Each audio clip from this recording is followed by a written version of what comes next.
Hi everybody, I'm Susan Mulvihill. Welcome back to our garden. Well, here we are in the third week of September. How did that happen?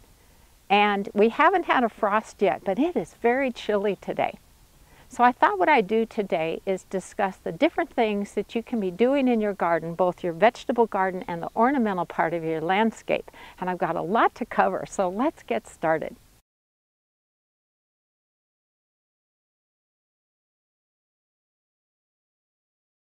If you have a frost coming, or you live in an area where you're getting a lot of crazy temperature swings like we are, then it's time to harvest your green tomatoes.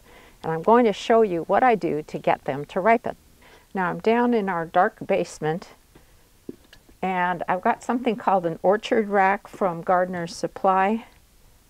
And I don't have an affiliate relationship with them, so I'm just letting you know what I have.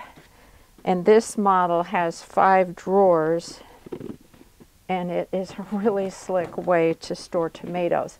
Now you'll notice I'm not putting them right next to each other, and that's a good idea because you don't want one to start rotting and then have the rotting spread to other tomatoes.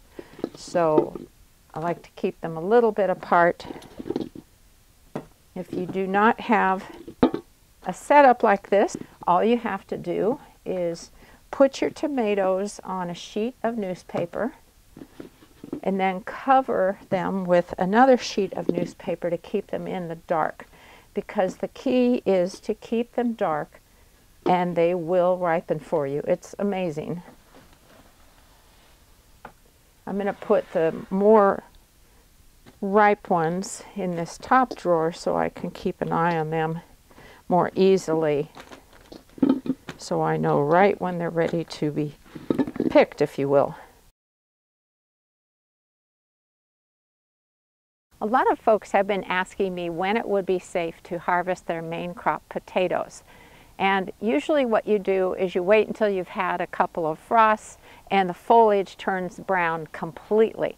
Then you can safely harvest them. Now a lot of you know that we are growing our potato crop in grow bags, and we are growing 2 different varieties. This row here is where we have Yukon Gems, and then we have another row that is Elbas.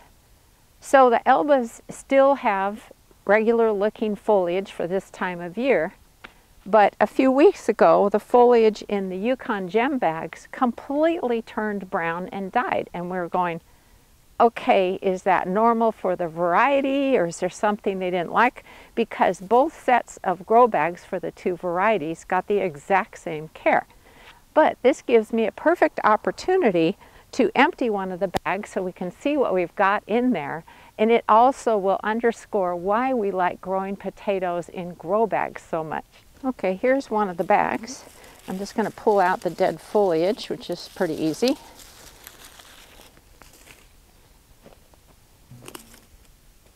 And then I'm going to tip this over and empty the soil out.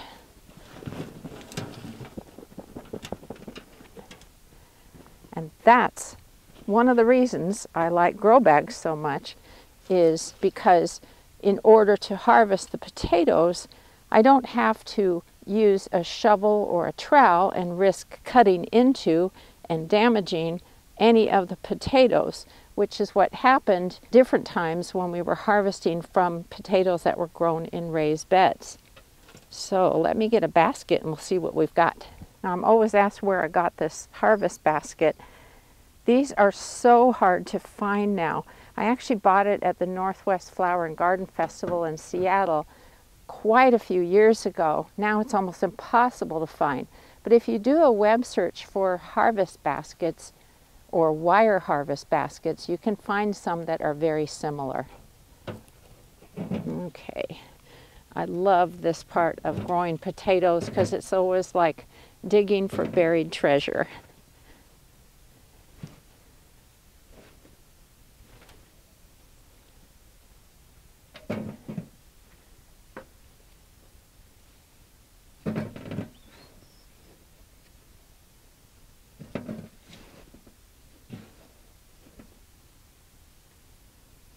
There's a teeny tiny one.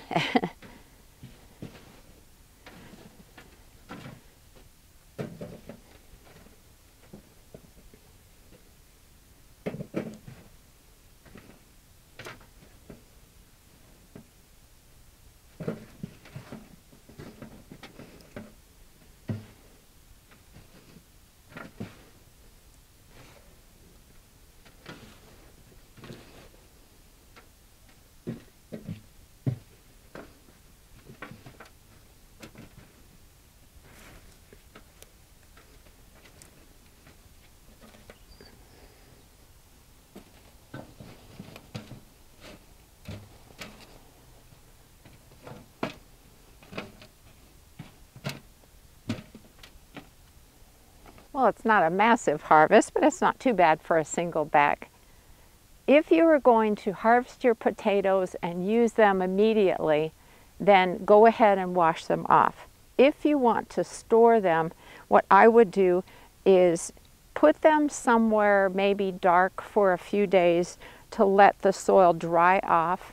And then what we have found works best for keeping potatoes for a long time is to take like a Rubbermaid type of a bin and fill it with very lightly moistened straw, and then put the lid on, not tight because you want a little air circulation, but just kind of slightly askew. And it's amazing how long the potatoes will keep in that type of a condition. In the old days, they'd be rubbery very quickly. They wouldn't last long at all, but this has worked really well for us. It's still too early to plant your garlic this fall, so hang tight and I'll shoot a video within the next few weeks on how to do it.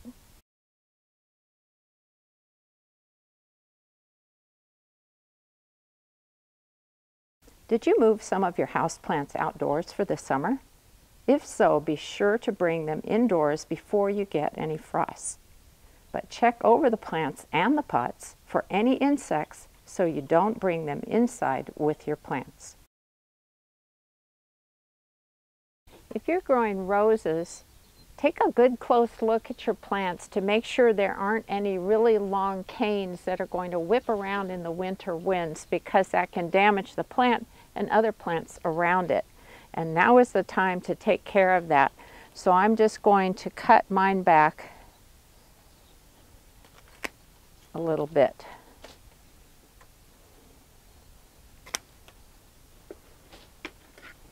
The sooner you do this, the better, because pruning encourages tender new growth that can be very susceptible to winter kill. But I don't want them whipping around, so I'm giving them just a quick little haircut. Not too much, just the really long canes. If you ordered some spring flowering bulbs, which you plant in the fall, remember that you need to plant them before the ground freezes solid. Now, I think for most regions that's still a long ways off, but don't forget to do it. Now, when I get my bulb order, I will do a video and share some tips on planting bulbs. I'm out next to our front flower garden because I wanted to give you a really important reminder. Leave the flower heads that are packed with seeds in place for birds to eat during the colder months of the year. I know we like to tidy up at the end of the season, but take care of your bird friends instead. I leave the seed heads of lavender, bee balm, coneflowers, gloriosa daisies, and Shasta daisies for them. So if you do this, you'll be helping them out. Did you grow annual geraniums, which are also known as pelargoniums, in your garden this year, or in containers? Well, did you know there's an easy way to overwinter them so you don't have to buy new ones in the spring? I've done a lot of videos on how to overwinter your geraniums, but here are the basic steps. Carefully dig up each plant.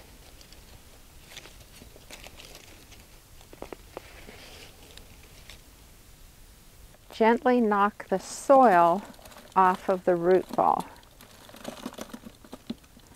And if the root ball is really wet, I would lay the plant out in the sun for like an hour or two and then continue.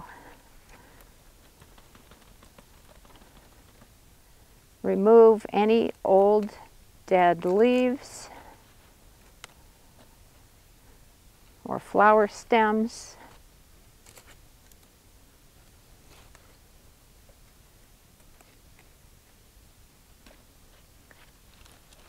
And this is the painful part.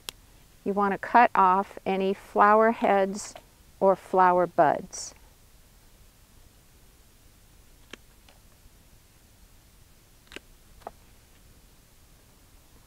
And just look at the tip of each new leaf to make sure there isn't a little flower bud in there.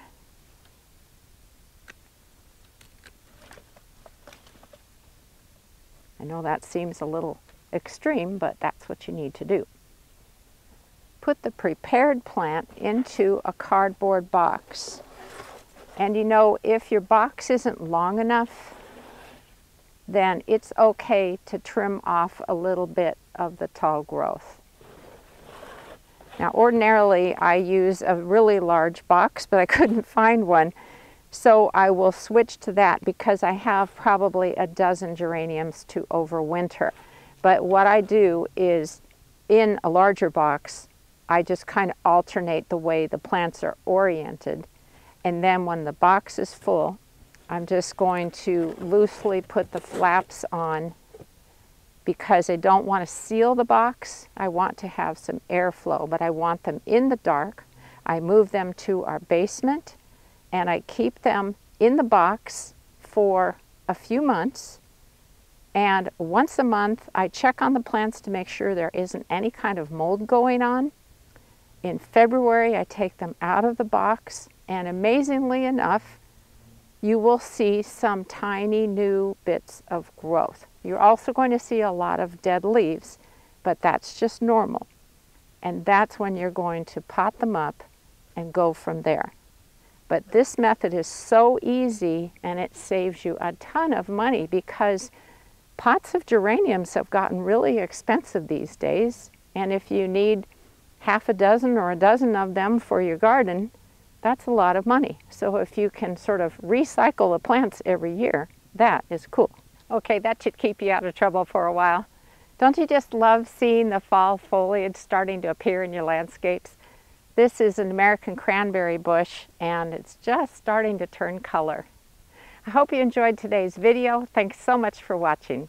Happy gardening, everybody.